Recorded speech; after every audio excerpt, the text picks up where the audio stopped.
Hi, and welcome to the Miramar News Network. I'm Laura Murray. Today we're looking at the connection between trauma and addiction. To start, trauma and substance abuse affect millions of Americans around the country. In addition, a diagnosis of PTSD increases the risk of developing an alcohol abuse disorder.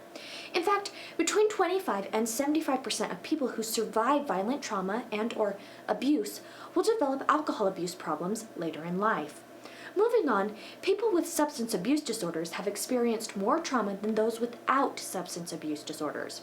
In fact, 24% of male alcoholics and 33% of female alcoholics have experienced physical abuse.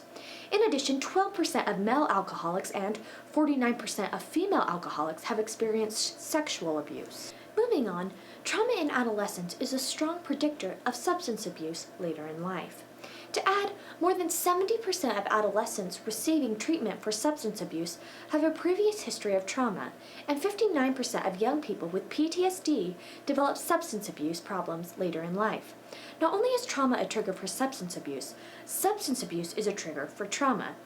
In fact, adolescents with substance abuse disorders are significantly more likely to experience trauma due to risky behaviors.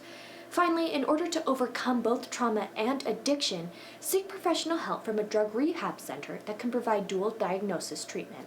That's all the news we have for you today. Once again, I'm Laura Murray, and thanks for joining us at the Miramar News Network.